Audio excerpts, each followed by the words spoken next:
جن حالات سے گزر کر آج ہم یہاں تک پہنچے ہیں، جن دشواریوں اور جن تکلیفوں کا سامنا ہم نے کیا، اور الحمدللہ پورا مہینہ رمضان المبارک کا ہم نے اسی لاک ڈاؤن میں اپنے اپنے گھروں میں عبادت و ریاضت کر کے گزارا۔ ویسے بھی یہ صبر کا مہینہ ہے۔ روزے کی ڈیفینیشن ہی حدیث پاک میں جو بیان کی گئی وہ یہ ہے کہ الصوم صبر، روزہ صبر کا نام ہے۔ تو اس صبر کو پریکٹیکلی بھی ہم نے کر کے دکھایا، اور لاک ڈاؤن میں رہتے ہوئے عبادت و ریاضت، ذکر و اذکار، تسبیح و تحلیل، نمازیں، تراویح، تلاوت قرآن، سب ہم نے لاک ڈاؤن میں کیا۔ اور اب عید کی آمد ہے۔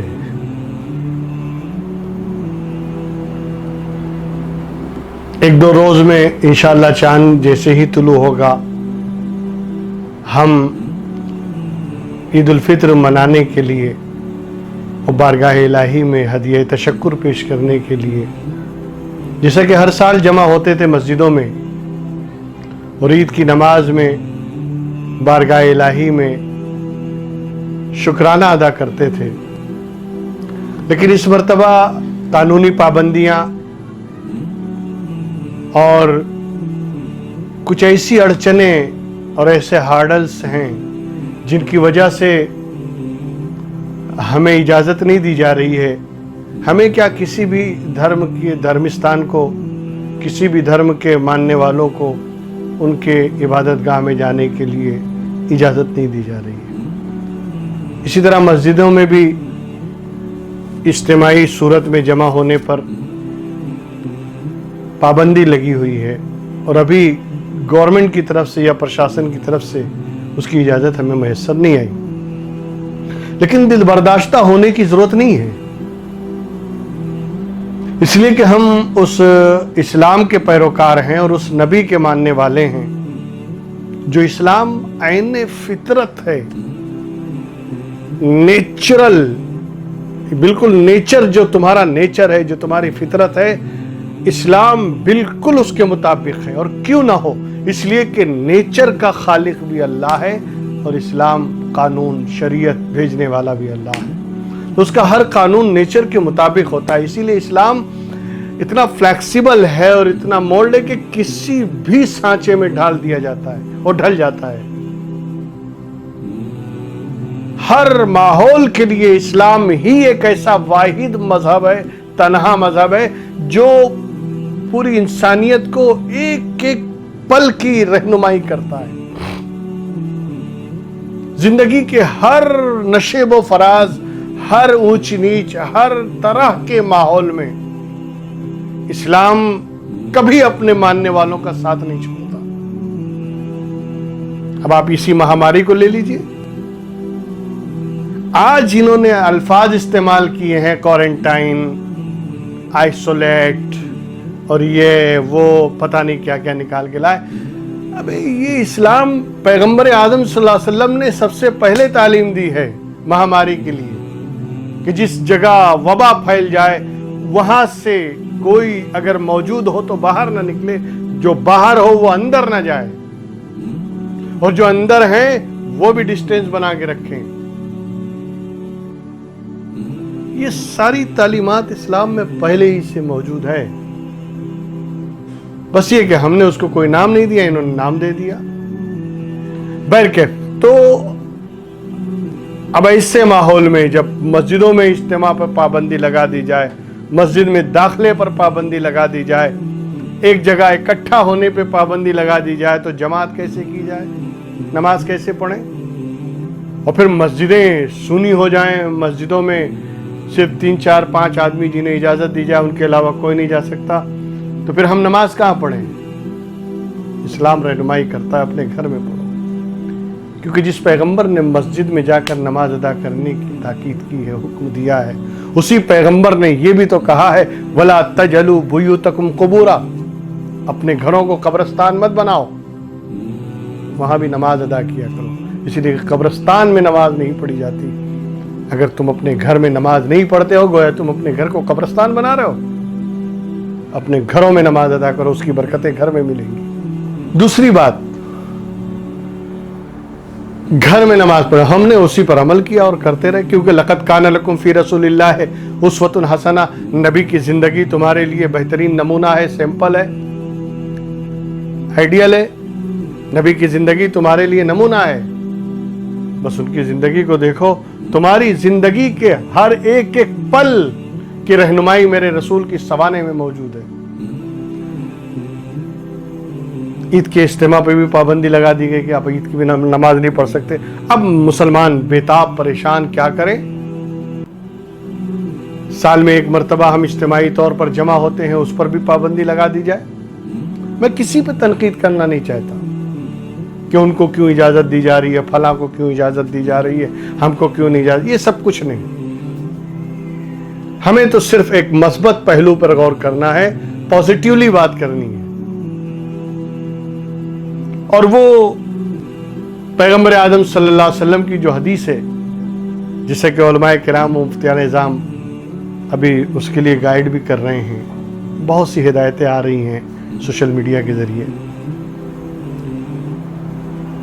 کہ اللہ کے رسول صلی اللہ علیہ وسلم جب عید کی نماز ادا فرما لیتے اور اپنے گھر واپس آتے تھے تو سرکار گھر واپس آنے کے بعد بھی 2 رکعت نماز نفلی ادا فرماتے, شکرانے کے طور پر.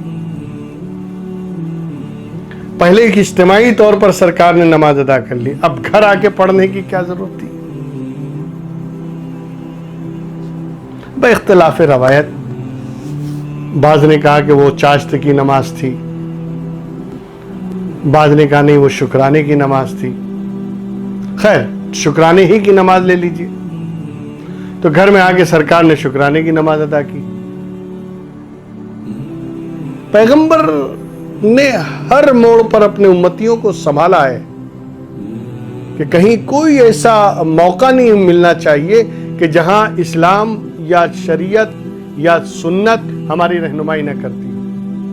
اللہ کے رسول صلی اللہ علیہ وسلم نے 2 رکعت نماز ادا فرما کر ہمیں ایک راستہ بتا دیا کہ بالفرض اگر کبھی ایسا موقع آئے کہ کسی عذر کی بنیاد پر بھاری بارش ہے, آندھی طوفان ہے, یا کوئی اور وجہ ہے جس کی وجہ سے آپ مسجد تک نہیں جا سکتے, تو اب کریں کیا؟ گھر میں شکرانہ ادا کر کے میری سنت ادا کرو. لہذا علماء کرام وہی کہہ رہے ہیں کہ بھئی آپ گھر میں نماز ادا کریں, 2 رکعت نماز شکرانے کی پڑھیں یا 4 رکعت نماز شکرانے کی پڑھیں, اور 34 مرتبہ اللہ اکبر تکبیر تشریق جو پڑھی جاتی ہے وہ پوری تکبیر تشریق پڑھ لیں 14 مرتبہ آواز کے ساتھ. انشاءاللہ اللہ تبارک و تعالی آپ کی عذر کو ملحوظ کرتے ہوئے آپ کو عید کی نماز کا ثواب عطا فرمائے. اس لیے کہ اللہ تبارک و تعالی ان اللہ لا ينظر الى صورکم ولا الى اعمالکم ولکن ينظر الى نیاتکم. اللہ تمہاری صورتیں اور تمہارے عمل کو نہیں دیکھتا ہے, اللہ صرف تمہاری نیت کو دیکھتا ہے. تو ہماری نیت تو تھی کہ انشاءاللہ پڑھیں گے, لیکن اب حالات ہیں, مجبوری ہے, عذر ہے, گورنمنٹ کی پابندی ہے, پرشاسن کی سختی ہے, اس وجہ سے ہم گھر ہی میں نماز پڑھیں اور اللہ کی ذات سے امید رکھیں, بلکہ یقین کریں کہ آپ کو اس 2 رکعت شکرانے کے بدلے میں اللہ تبارک تعالیٰ عید کی نماز کا ثواب عطا فرمائے. یہ تو ہوئی بات. اور دوسری بات یہ کہ اس مرتبہ عید میں واقعی ہم جو اسلام کی تعلیمات ہے, اسلام کی انسٹرکشن ہے, اسلام کی گائیڈ لائنز ہے, اسی طرح ہمیں عید ادا کرنی ہے.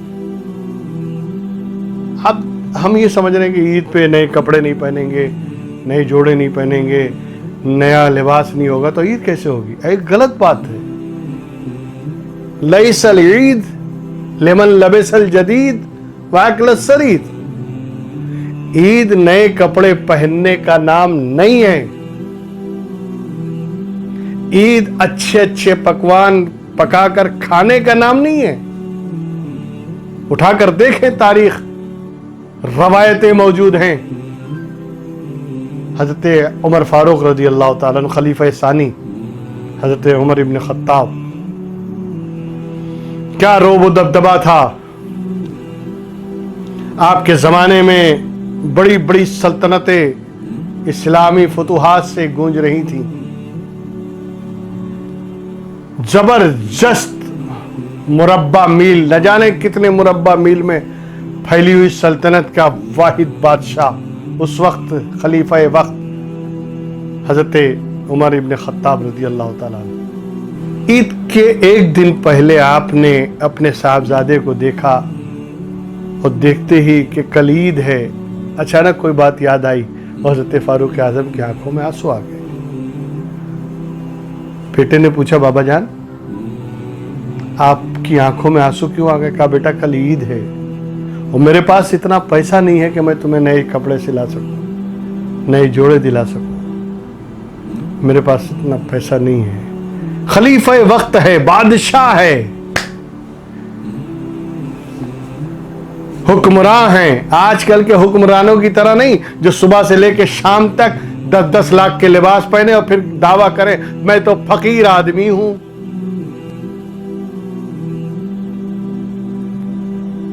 یہ سب ڈھونگی لوگ ہیں، چیٹر لوگ ہیں، یہ کیا جانے کہ حکومت کسے کہتے ہیں اور اقتدار کی اگر سیکھنا ہے اٹھا کے پڑھو تاریخ حضرت عمر فاروق رضی اللہ تعالیٰ عنہ۔ بادشاہ ہیں لیکن بیٹے سے کہتے میرے پاس اتنا پیسہ نہیں بیٹا میں تمہیں نیا لباس سلا سکوں۔ بس وہی سوچ کر میری آنکھوں میں آنسو آ گئے کہ کل جب تم دوسرے بچوں کو نیا لباس پہنتے ہوئے دیکھو گے، نیا جوڑا پہنے ہوئے دیکھو گے تو کہیں ایسا نہ ہو کہ میرے بیٹے کا دل ٹوٹ جائے۔ یہ سوچ کر میری آنکھیں بھر آئیں اور میں بھاوک ہو گیا۔ اسلامی تربیت اور اسلامی کس طرح پرورش کی جاتی ہے وہ دیکھیں آپ کہ بچے کا جواب کیا تھا۔ اس کو بولتے ہیں سنسکار، اس کو بولتے ہیں تربیت جو گھروں میں دی جاتی تھی۔ بچے نے پلٹ کر جواب دیا بابا جان دل تو اس کا ٹوٹے